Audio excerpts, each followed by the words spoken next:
Bang! Yeah, 713, don't step in this league, throwing rocks up the backboard. Living our dream, better dribble to the three, take the shot, here a cash short. And we don't even care what you say, we ain't scared of the hate, get a win in this last board.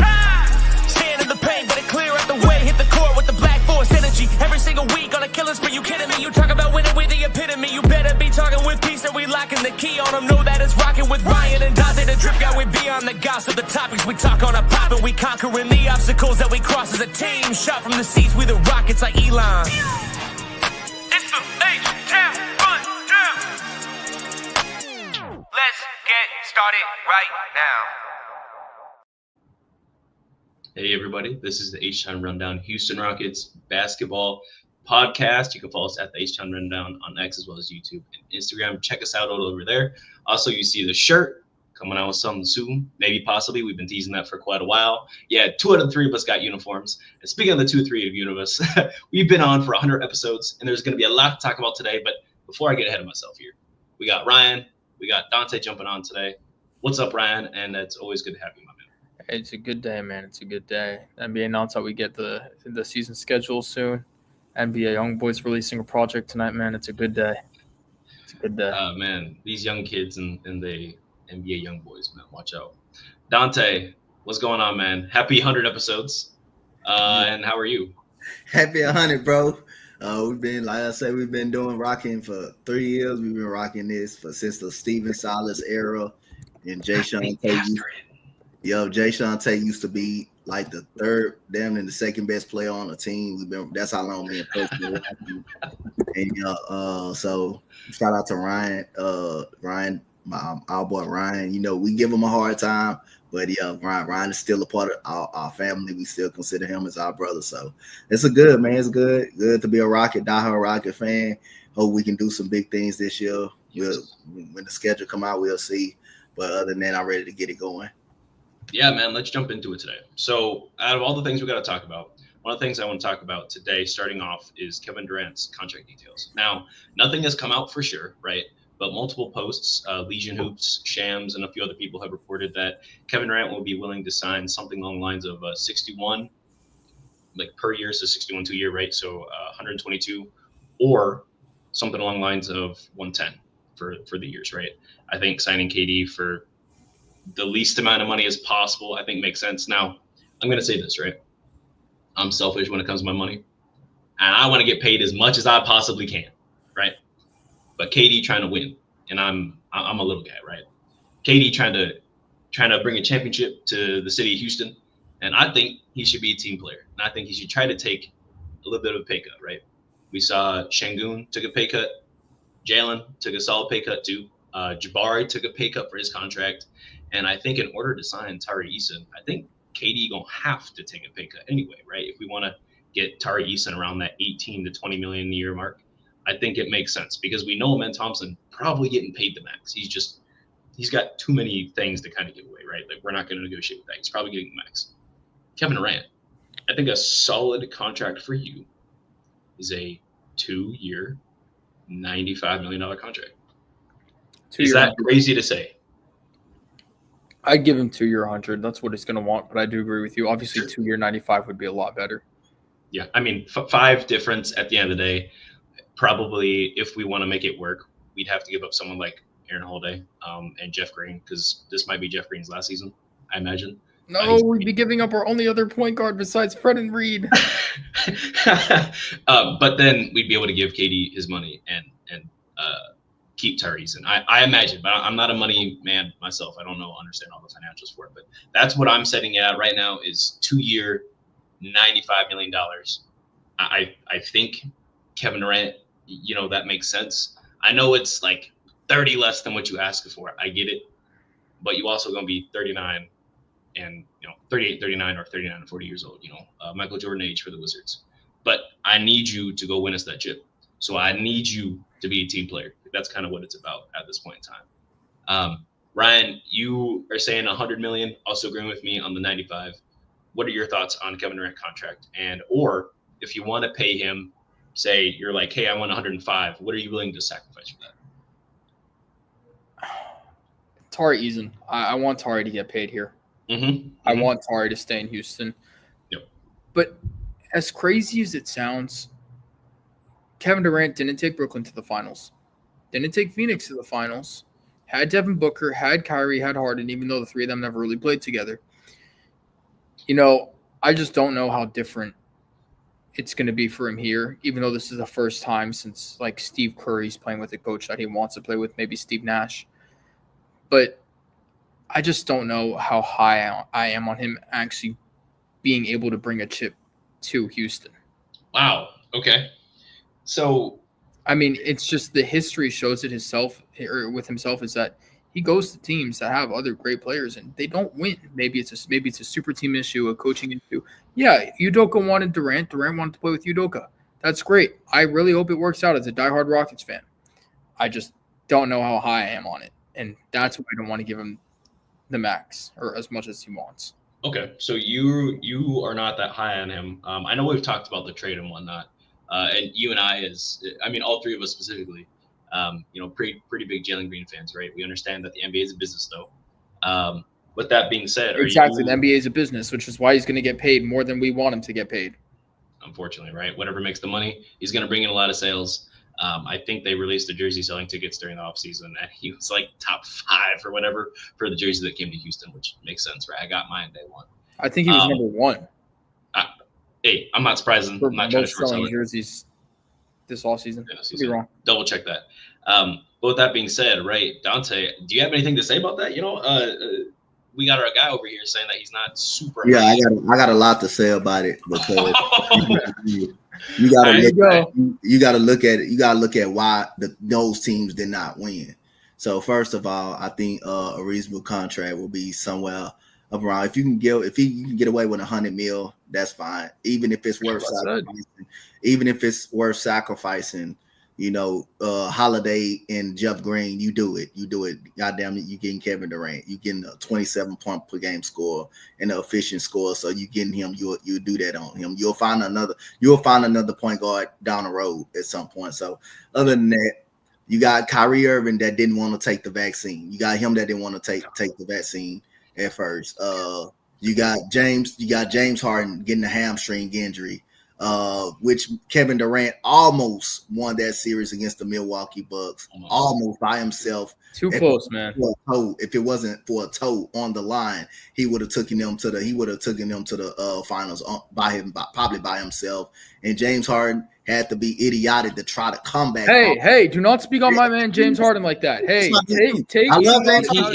He should have. It's the truth. It's the truth. It's the truth. He should have sat down. He should not have played. Then the next year, part of a champion. Then the next year, he tried to come back. Kyrie Irving, they was on a little run. They was on a run. They were beating everybody in their mama. Kyrie Irving gets hurt. Kyrie Irving ends up getting hurt, and then all hell broke loose after that. Then he asked to go. He asked to go to Phoenix. Which is clearly, Steve Nash wasn't ready to be a head coach anyway. He was not ready to be a head coach. Because he had just retired recently out of the league. But other than that, you go to Phoenix. Phoenix trade away all they picks, all they players, all they dealt just to try to get Kevin Durant. Now you had gutted your bench, and now you don't got a bench. And Kevin Durant and Devin Booker had to play all world and Super Saiyan just for them to win. They still got to the second round with that team. Now last year it was no excuses. Kevin Durant still balled out. Bradley Beal always hurt. Bradley Beal always out and stuff like that. And they didn't have a consistent point guard that they can rely on, that they can actually rely on. But the team was just absolute ass, and they didn't want to play together. They just did not want to play together. So again, yes, Kevin Durant has some blame in those scenarios, but again, for what you're saying, it's not the reason why they didn't win. You had some unselfish team, you had some selfless teammates, and then you had a team that's just wasn't good at all. So at the end of the day, I think Kevin Durant do deserve some blame, not taking the blame away from him. But let's be honest, Kyrie didn't want to take the vaccine, and James Harden, like to his hamstring, then tried to come back and play, and it didn't work out for him. Then Phoenix, gutted they bench. They didn't have a bench. They still end up managed to go to the second round and forced Phoenix to 7 games. And they end up losing that series. They end up losing that series in 6 games, I believe. My bad. and then the very next year they end up doing the same thing, getting Bradley Beal. He gets hurt. He doesn't play a full season, and now that turns in what Kevin Durant is today to a Houston Rockets. So I still think he can make an impact on his Rockets team as long as I think that this is his best chance since Golden State. This is his best chance. I agree with that. I agree this is his best chance to win the title. Right. I just don't think he's proven anything since then. Okay, when you say proven, right? Because what I saw was a man coming off of an ACL injury and averaged 29.9, 7.5. His numbers have been great. His numbers, he's one of the greatest scorers of all time. Don't get me wrong. And like I said, hang on. That's what I'm getting to, right? You also got to look at kind of like Donte said, is his situations, right? Because we say that he hasn't done anything since then, but then he's got moment after moment after moment after moment, and what you criticize is not him. Maybe you criticize his leadership, right?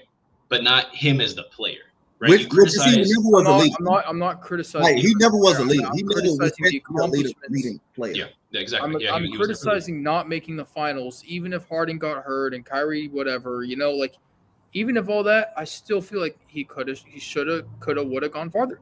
Look at that. You had Devin Booker. What was wrong with Devin Booker? Nothing. You had Yusuf Nurkic. What was wrong with Nurkic? Besides the fact that him and Draymond Nurkic ain't Portland Nurkic. He ain't. Are you saying? I'm not saying he's good. You mentioned him in the same breath as Devin Booker, bro. Let's be real. He was a solid center, and he's still a solid center. They had no bench. Yes, they had Devin Booker. But they had no bench. They had nobody to come in for Devin Booker. They had nobody. They had no bench at all. So, and they still went 7 games with them. They still went 6 games with Denver. So, I mean, again, you say I'll say this man averaged 29 points per game coming off a torn Achilles. Like I said, his stats are amazing. What more do you want? He's one of the greatest scorers of all time. Just like Giannis. Giannis in a badass situation, and he's dropping 20 points a night. 20 points a night. Giannis averaged back-to-back seasons. That matters. Giannis averaged 30 points per game, back-to-back seasons on 60% field goal percentage. Are you saying that Giannis hasn't done anything since his chip? He pretty much brought the Bucks by himself there. So are you saying he hasn't done anything since his championship season? I think that he was able to bring a team to the finals and win a championship by himself. No, not by himself. He didn't win by himself. You didn't watch Chris Middleton. Yeah, whatever. He had better role players. He had a team around him. They had to trade shooters. He had Chris He had a Middleton. depoy player. He had Drew Holiday. Brook Lopez. I forgot about Drew Holiday. I'm not gonna lie. I forgot about him for a minute. Yeah, Drew Holiday. No, he didn't win that by himself. But was he the superstar? Yes, he was the superstar. He was actually the superstar of the team. Here's this comment here. Without Chris Paul, right? Like looking at it right away, the Suns were nothing. And then Chris Paul comes there, changes the entire everything about the Suns organization. They go to the finals, right? There were a lot of injuries though, right? There's a lot of things that went their way to Kevin get Durant there, right? goes to Phoenix, However, but also Chris Paul's a better leader. So yeah, exactly. Chris Paul is a better leader. Then Chris Paul gets hurt. They lose against Phoenix. Cool. Next season, they trade they lose against Phoenix. I'm sorry, they lose against Denver, right? They trade Chris Paul, their leader, right? Which was really dumb for Bradley Beal.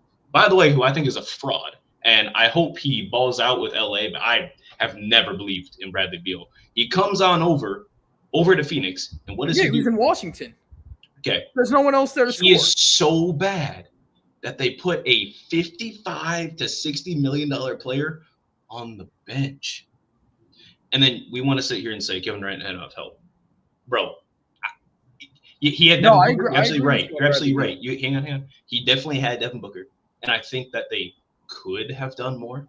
But if you don't have literally any serviceable players, like you had Josh Okogie, who's a good defender. That's all he does is defend. Devin Booker. Hang on. I'm talking about serviceable other players. Right? Behind them, not Devin Booker alone, behind them.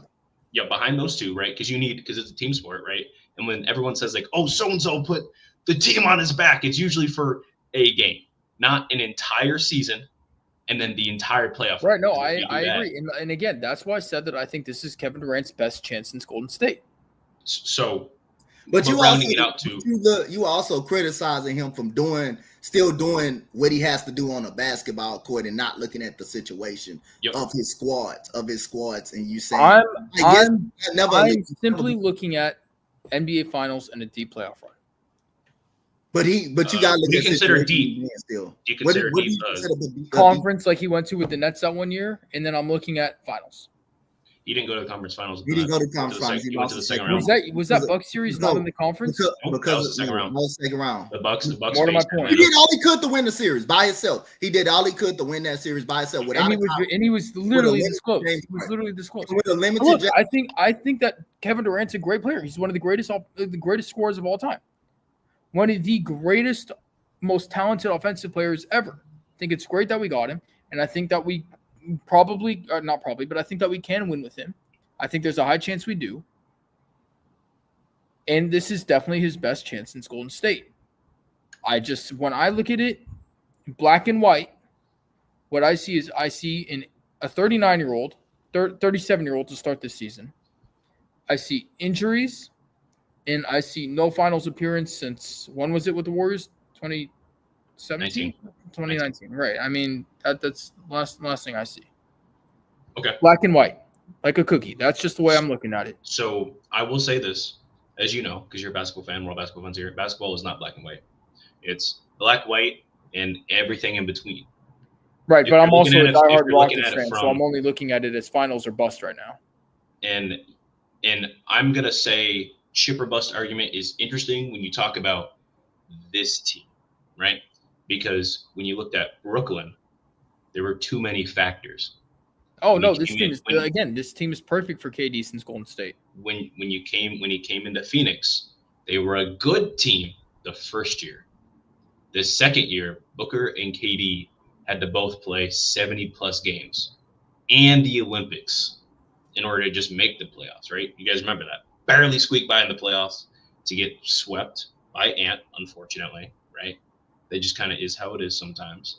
And then they don't make the playoffs this year, right? We got to look at the entire situation as. Now, what I will say is, like, yes, he did go to Golden State to go to the finals, right? That's a fact. That it is what it is. And also, he was the best player. It was a weak move, but he was the best player on that team. He was He made Curry's, the team. Yes, it was Curry's team. Yeah, but he was the best player. Was number one. He was KD was the option. Yes, right. And again, even though I hate Curry, I still gotta respect that. But it was KD's team. Or it was KD is the best player on the team, right? Going forward, though, what I want to know is what your thoughts are on his contribution to this team. What can he do here? Because we're all in agreement that if it's a Western Conference Finals or less, it's almost a bad season, right? Like, we need to go 7 games in the conference finals or the finals to even consider it a success. But then to consider it really a success is the trade itself, which means chip or bust, right? We have to win the championship next year at some point, right? That's the thoughts of the organization. So what are your thoughts on that, I guess, rounding it back out? Are you asking us what his I'm asking you what Kevin Durant needs to do here, right? Because there's one thing we brought him here to do that we have not had since James Harden. Score. Yeah. Play his game. We don't expect him to come here and be this amazing leader. But I'm asking you, not we, you. What do you expect Kevin Durant to do here? Score. Okay. What's your baseline? Right? Does it matter? Opportunities? Or are you saying he needs to do this, and the other? What are you saying? I guess. What are your expectations for his scoring? What does it need to be? Like points per game? Sure. Efficiency. Nothing under 23 on 45.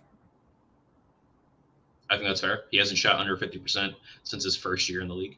So that's very doable for Kevin Durant. He also hasn't averaged less than 25 since his second year in the league. Right, but there's going to be other people scoring on this team. So I guess there was on Golden State too, and Brooklyn and Phoenix.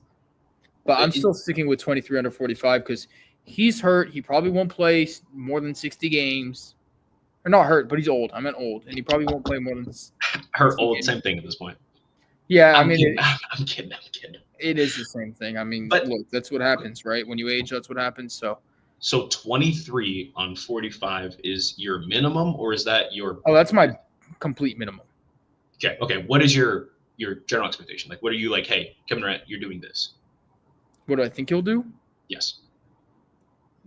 24, 25. Again, I'm 45.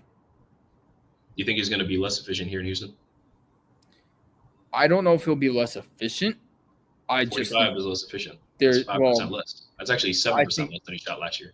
I think there's more players around him because we have a lot of we have a really deep roster still, and we have a lot of people that can still go and score. Not obviously score at the rate that KD can. Do we have anyone that can score? We got two people who can where I'm like, hey, I need you to go get me a bucket. Aaron Holiday Against the bench, yeah. When it's bench versus bench. I think Şengün is going to have an amazing season. I think Amen Thompson is going to have a crazy season. I think Fred might have a little bit of a redemption season. We'll see. But again, I'm not expecting anything amazing from Fred. I'm pinning the Fred VanVleet conversation for later on, right? Okay, so this is a good comment from Vic3 here. It doesn't mean he'll be less efficient because he'll be more of a facilitator than a scorer. I don't know how much facilitation he'll be responsible for because Fred VanVleet and Şengün will be on the court, and so will Amen at the same time. I'm interested to see.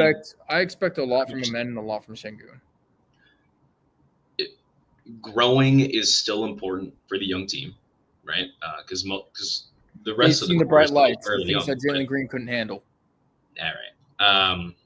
But we will see what they are more made of this season. Maybe playmaking wise, where have they grown? We just need to make sure they're actually hitting shots, though, right? It's all about is this more about efficiency and how they're getting their buckets this season? Because we got saved last year by the double big lineup. And I don't see that as something long-term sustainable. I think in bursts, 3 or 4 minutes in a row, I think that's probably fine. And every once in a while, something that you don't game plan for. And we're like, hey, some things aren't working. We know this works though, right? Toss that out there. But as like a consistent double big thing, I don't know if that's something we should be expecting. I don't want to get too. I don't think. Number one, I don't think we're going to expect that, and the reason why I don't think we should expect that is because we have a really tall team. You don't think we signed Capella and re-signed Steven Adams for any reason? I don't expect it. I mean, I think it'll happen, but oh my. All right, Ryan is getting a call at this moment in time, and he will let us know when he's back from this call, and that's A-OK. Okay, he's back. He says he's good. Yeah, sorry, I was getting the first time call. Hey, no, that's all right. Continue. I lost my train of thought. At the end of the day, double big is an interesting redundancy, but I do want to get. I'll be right back. I feel like we took up a lot of this time, so I do want to get Donte real quick here. So overall, Kevin Durant contract, right? You're saying about 50 mil a year, right? Or like 100 million, you think. Is that reasonable, or is that what you expect him to sign? I think it's reasonable. I believe he will take a pay cut. I believe he'll take a pay cut. Okay. I mean, he wanted to come here. He made Doka wanted in here. He chose here. I believe he'll do what it takes to help this team out. And plus, I'm not concerned about, Tari contract. I think he's going to get paid at some point. I think he's going to probably get paid before the season start. If not, he's going to get paid. I'm not concerned about him. Just like I said, Boardman gets paid. Just like I said, Jalen Green last year. Jalen Green and LP. I did say that last year. I'm not worried. I think they will be paid. They will be paid, and everybody was worried why they not paid. I stood right here and said they were going to be paid, and they paid them. They paid them before the season started. I'll just follow up. That man. Let me follow up with Donte quickly.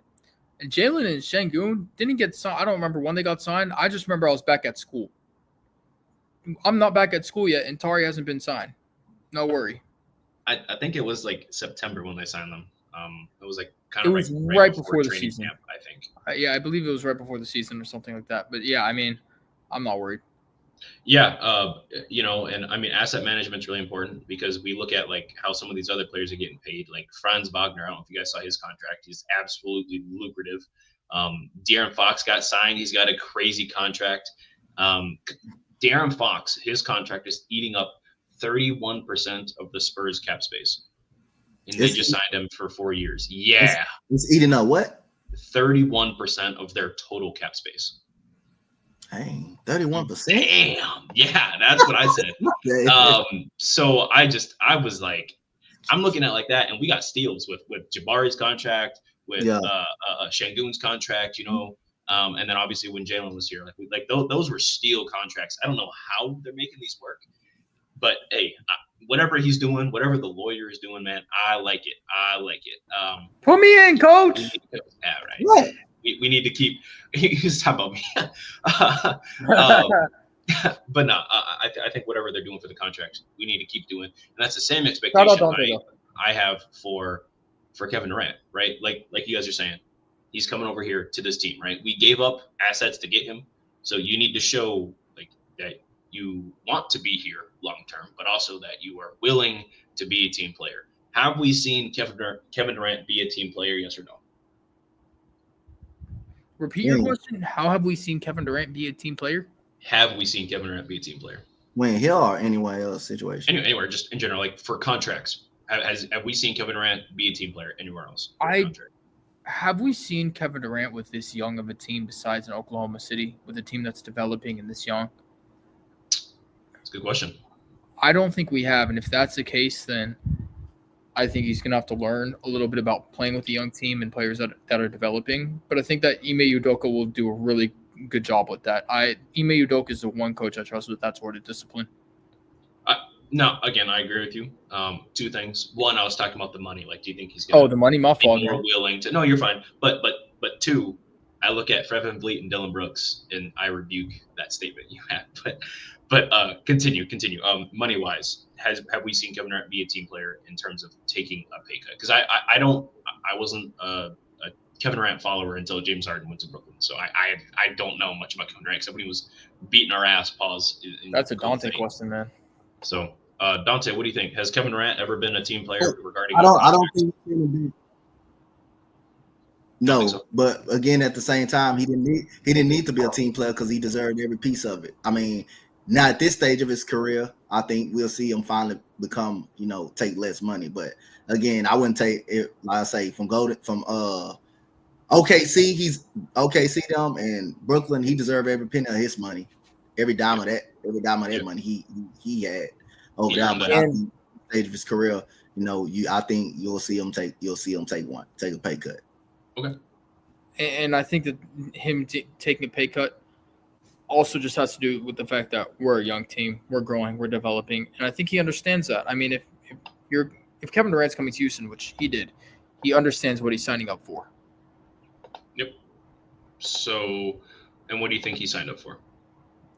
He signed up for playing with young players who want to develop, want to learn, and he's going to have to do a good job with that. Oh, I like that. That's a good. They want to win. They're hungry. Ime Udoka is going to make it work. I think he's going to make it work because he can play with anybody. Kevin Durant is the type of player you can fit in anywhere. He'll better play. And I don't think that would be a problem. And plus, he forced the issue. He forced the issue to try to come here. He didn't want to go nowhere else. He forced the issue to try to come here. So he has no choice but to make it work. He has to try to make it work, and I think he will do it. So the pressure's on Kevin Durant more than it is on the front office. Yeah. And he wanted to come here. And since 2016, KD's been going back and forth between super teams. So, and this Phoenix is a super team. This isn't a super team. Phoenix was not no super team. Phoenix was supposed to be a super team. Nah. It was supposed to be better than. Look, Bradley Beal was not no superstar. He is not no superstar. Right, but there's some casuals. There are quite a bit of casuals out there that believed it was going to be a super team. Beal, casuals, but we ain't casuals. We the H-Town. I know we're not casuals. I'm saying this for casuals, not for myself. Bradley Beal was never a superstar. Don't Microsoft me, gang. I don't think he was a star. I think he was a very good player. I think Bradley Beal was a very good player. I would give him. Bradley Beal an all-star, right? Yeah, he was an all-star, but he was in Washington. He was a very good player. He wasn't a superstar. He wasn't. Exactly. He's not there, very good player. See, it's the differences between a very good player and a star and a superstar. A star, you an all-star. Superstar, you more than You one of them if you was a superstar. You one of them if you're a superstar. You're a super. Bradley Beal was never one of them. You're a superstar. If you're a superstar, you're a Super Saiyan God. You're a god. Yeah, facts. That is exactly what it is right there. Okay, so we're kind of talking about contracts and some of the young players and whatnot, and we've discussed what type of offense we expect the teams to kind of run and Kevin Durant looks and this, that, and the other.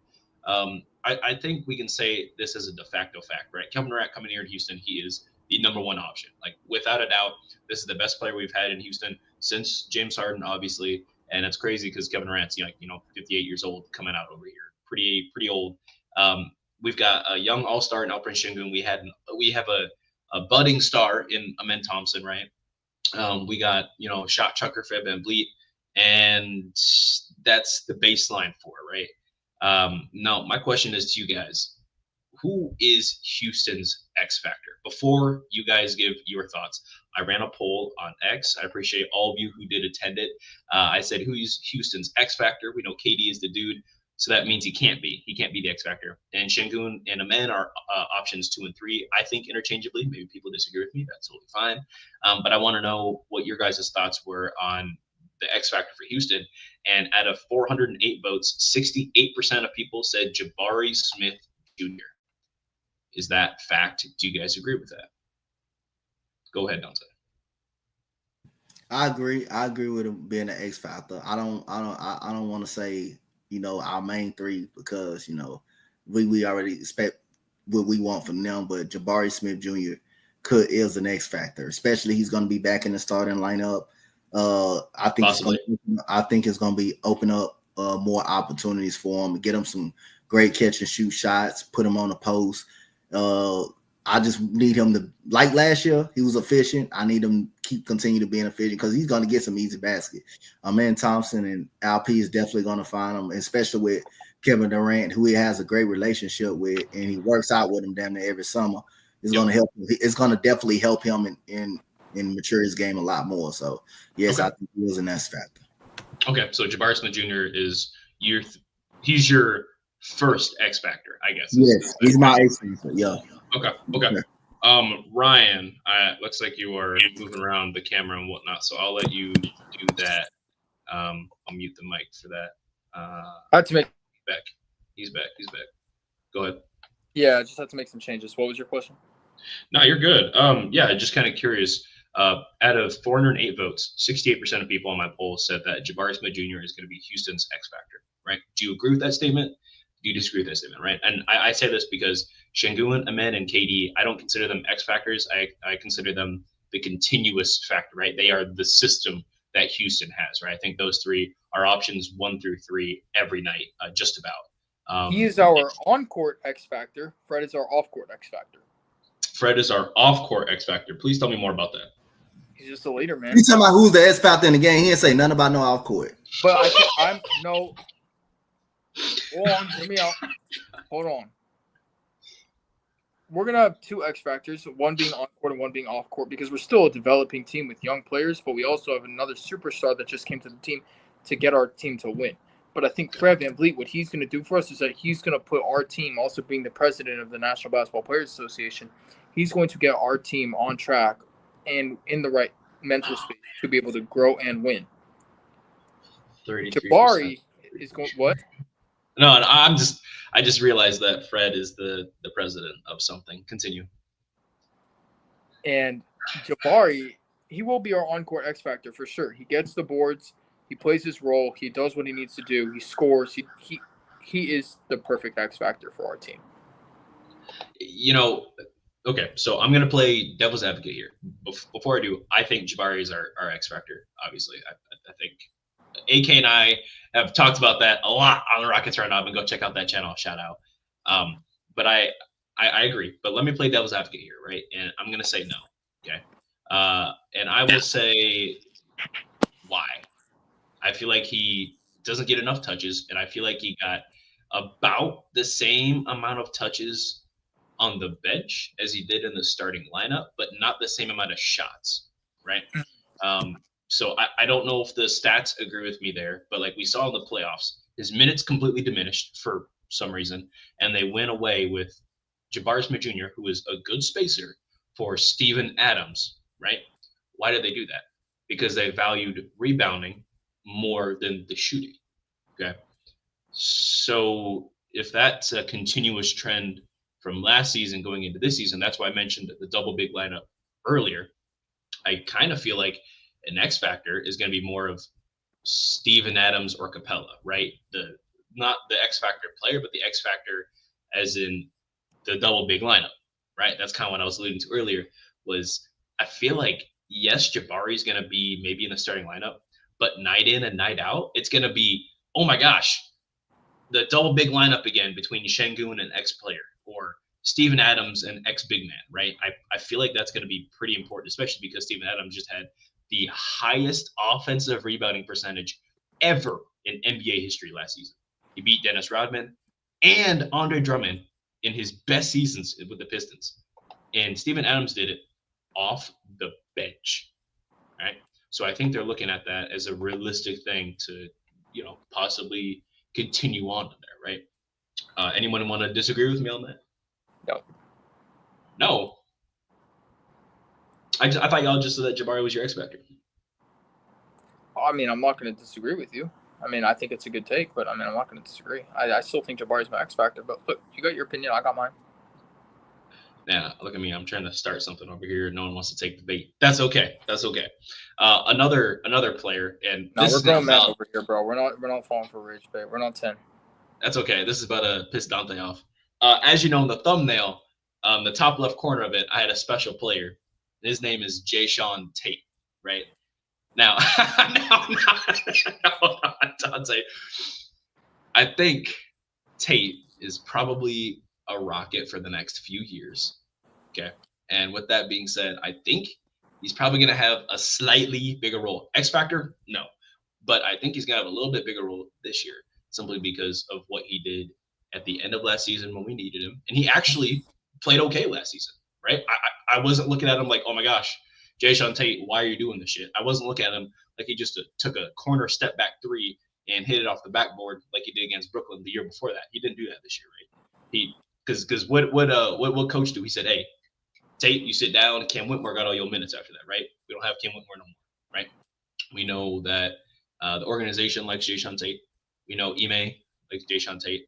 I think Tate is gonna play a pseudo playmaking role. He's not gonna play the guard, but he's probably gonna play that tertiary playmaking role at some point in the season, right? Probably as a 3 or a 4 next to Amen Thompson out there. I don't know in what stretches. I don't know in like what thing, but I do have a feeling that Tate is gonna. I don't want to say come back, but I do want to say he's probably gonna have a little bit more of a role going into the season, especially next to Kevin Durant. We saw how well Jae'Sean Tate played next to a pure scorer, James Harden, that first season, right? That was pretty crazy. Jae'Sean Tate was looking. It was like top 3 in Rookie of the Year race, right? Is it the same Jae'Sean Tate? No, he's lost a lot of his step. He doesn't have the same shot, right? His stats have gone down. His opportunity has gone down. But they've kept him on the roster for a reason. And I think this is kind of the reason. Disagree or agree? I agree. Much as I agree. Donte agreeing with me?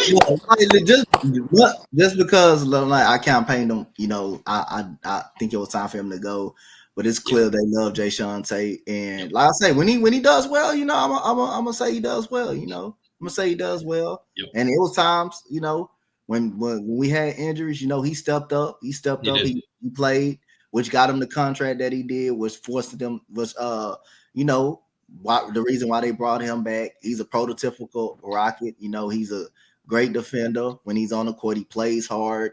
He gives it all he's got every time he's on the floor. And he improved that 3-point jump shot. He started making it a lot more this year when we needed him to make it, especially in the Thunder game. He was really good. The last time we played him, he was really good in that game. He knocked down all his threes in that game. So he had some big moments for the Rockets. He helped us out a lot when he got his opportunity to play. So yeah, I safe to say, I agree. Even though I did campaign for him off the team, and I campaigned Jock Landale off my team, and it happened. But like I say, when those guys do well, I'm gonna give them a benefit of a doubt. That's just what I am. Donte, you are a better man than me, bro. I mean, you can't always be hate. You can't always be biased towards a player like that. I don't do all that. Like I say, if they playing well, I'm gonna give it to them. And I know you want to be because they on the team, yeah, right? they on the They team. on the It's team, about and the you gotta team. support. You gotta support your players. Like the player that you don't like, even though you're not a big Unless they're yeah. they're Dacian Knicks. That's Dacian Knicks. Yeah, I that's the only that's the yeah, exception. I clearly didn't like him. And I came on here talking about him every damn day. So I'm glad he's on the team. Oh man, ruined Ty Washington's career. Ryan, do you disagree with my Deshaun Tate take? Not at all. Wow, man, I can't get anything. Pause, man. That's so crazy. Okay. There was no reason for a pause there, bro. That was just you. Last one. And I got a good comment from Keldon Robertson. Shout out. He said, for me, the X factor is going to be Reed Shepherd, right? He's going to have to learn how to run the offense. Otherwise, we're screwed. If we can't, right, that's going to be a problem.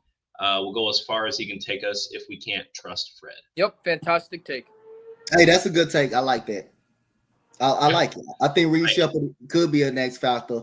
But again, go ahead, Ryan. I was just going to say, if they're going to keep talking about Reed the way they are in that organization, man. Yep. Now we're expecting something. Yes. Now I don't want to say I'm walking back anything, right? Because I do think it is imperative that Reed this season makes some sort of jump, whether that be consistently on the offense or he improves at least one damn thing this offseason, right? But I will say that a guard does take the longest to show and bloom in the NBA, right? I feel like it's especially easier if they're 6 feet tall now. Yes, yeah, exactly, right. But like it takes the longest for a guard to show who they are as a player, right? I would say it's okay to start judging them around year 3 or 4, right? I think that's fair. Well, You don't really know what kind of player they're going to be, and I think year 6 is the player they're going to be for the rest of their career, right? I judge them around year 3. I do year 3 because at that point, I do know what type of player you're gonna end up being. What if you're gonna break out to be a stud, or were you gonna break out to be a role player that's on a championship team, or were you gonna break out to be nothing at all? No, we knew, just like Jalen, you knew by year 3 he was not gonna be a superstar. You just knew. I got belief. Yeah, but you kind of, I'm still believing. But like, it's still time for him. And then if you're on Phoenix. I wouldn't be surprised if he does come that way, if he becomes that way. But I also wouldn't be surprised, if he still stays the same. But on Phoenix, it may be a little different because you're not expecting Phoenix to do anything this year. Oh man, the Phoenix are just the 2020 Rockets all over again. If John Wall could score, man, that's tough. The 2021 Rockets. That was a fever dream, man. That's tough. I'm so sorry, Jalen. I pray for you, my brother. I wish the best out over there. But yeah, going back to Reed, right? I think year 3, year 4, I can start judging him pretty hard. But I think year 6 for me this is the type of guard you're always going to be, right? Obviously, there's like some players here or there that just have a crazy breakout season, like Dennis Schroeder, who was super good for like 2 seasons, and then that was it. I still wanted him in Houston, by the way. Just something to look at. But say Reed Shepherd, and I think it's fair because I think he could legitimately be our 7th man next year. Him and Tari, right, flip-flopping. If Reed is the same player as we saw last year, but his percentages have gone up. So say maybe he shoots like 37.5% from 3, but his stats stay about the same. His defense stays about the same. Would you say he is better or he is a hindrance? That he's better. If he's shooting better from 3, that's what we brought him here for. He's better. Yeah. Well, we brought him in here for shooting and playmaking. If he's doing the shooting, that's great, but that's not what we want, in my opinion.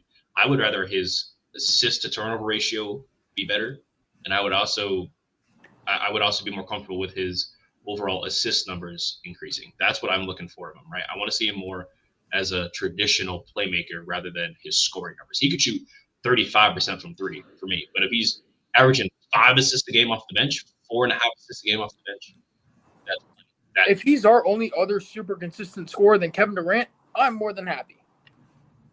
Do you think he's going to be? Would you say he's going to be more consistent than? No, but I mean, obviously, yes. If Reed Shepherd was coming off the bench, being the second most consistent scorer, he would be starting. You know what I'm saying. You get what I'm saying. He came here to be. We brought him here to be a playmaker and to be a shooter. Yep. So you're okay with him doing one of those things for this season? At the end of the season, we look at everything he did. His stats stay relatively the same, but his 3-point percentage went up. You're like, hey, he improved. That's all I want for this season. Okay. Donte, do you have any agree or disagree about that? I actually think Reed Shepherd is gonna. I still think he's gonna average single digit, but I say it'll be like 8 or 9 points. If I'm thinking he's gonna get the minutes that he's gonna get this year, which is I think he's supposed to. Yeah, if I'm thinking he's gonna be the backup behind Fred, the starting backup behind Fred, and get those consistent minutes, I think he takes a jump. I think he averages like 9 points, 8 points on good 3-point shooting and efficiency. And I think you start seeing a little bit of a glimpse of what he could become. I don't need him to average like no double digits, but if he does, that would definitely help us out. We'll be a great team if he does that. But other than that, yeah. Okay, so I'm going to ask the same question that I asked Ryan here. If his stats stay relatively the same in every category, but his 3-point percentage goes up to 37.5%, are you okay with that? Are you saying, hey, he came in and he was more efficient, or are you criticizing because he'd still be a liability on defense? He'd still be a liability elsewhere. He'd still be a liability playmaking, right? That's part of the argument. I can do that, but I need him to be a little bit better on defense. Like his perimeter defense, I do need him a little bit better, but I think he's going to take a jump. Okay, that's completely fair. Well, it's about that time anyway, so good timing. This has been the H-Town Rundown Houston Rockets Basketball Podcast. I appreciate everyone for joining. Hey, I see all of you right up there. You all right there, all your viewers. Go to the H-Town Rundown. We only have 84 this episode, and that's okay. Go ahead, all of you. Go to YouTube. Type in H-Town Rundown. Click on the podcast. Hit that little bell so you can subscribe to the damn channel. All right? I see all of you, and you ain't subscribing right now. I better get 3 dings. All right? We are 4 or 5 followers away from 700 subscribers on the YouTube channel. I know you can do it. Go ahead and do it for us. I'd appreciate that. That's H-Town Rundown on YouTube. We also have the X and Instagram account. Same thing, H-Town Rundown. Check us out there. Donte, man, it's been beautiful serving with you once again. Where can we find you? Y'all can find me on right here, H-Town Rundown. Y'all can also find me at the Round Robin. Y'all can also find me on IG, Coach Donte 5. Y'all can find me on X, that Coach Donte, that Rockets guy. Y'all can find me on air. Y'all can pretty much find me everywhere, man. Y'all can find me everywhere. And like I say, make sure y'all, get your shirts like me and, like me and Press got. Like I say, I'm gonna give me some more. I have mine. Let me make that clear. I have mine. Just not wearing it. I have it. Well, you gotta wear it. Hater, bro. He's a hater. You be fired. You finna be fired. You gotta wear it. But other than that, man, that's what y'all. Call me a manager then, Playboy Cardi. He said, "I'm gonna. You can't be a manager if you fired, bro." But Ryan, I won't tell you. Already said fire your manager, man. He gone. All right, Ryan. Speaking of, where can I find you, my man? Where can we find you? And it's always been a blast hanging out with you. Y'all know where to find me. You can find me at RyanDine15 on Twitter, X. You can find me here on the H-Town Rundown. Find me on Rockets and Robin as well. Absolutely. It's been a beautiful episode, guys. Appreciate everyone for joining us. Be sure to follow, again, the H-Town Rundown on X, YouTube, as well as Instagram. And check out the website, man, htownrundown.org. We got articles up there. We got our YouTube videos up there. We're going to make some changes to the website soon. It's going to be beautiful. And don't forget to follow me on X, Instagram, and YouTube at drip2ps_GAWD. Thank you all for watching. Thank you all for listening. And I want y'all to comment who you think the Rockets X Factor will be going into next season. Is it Jabari? Is it Jabari Smith Jr.? Is it Tari Eason? Maybe it's Steven Adams, Reed Shepherd, or maybe it's Jae'Sean Tate. Who knows, baby? Have a good day, everybody.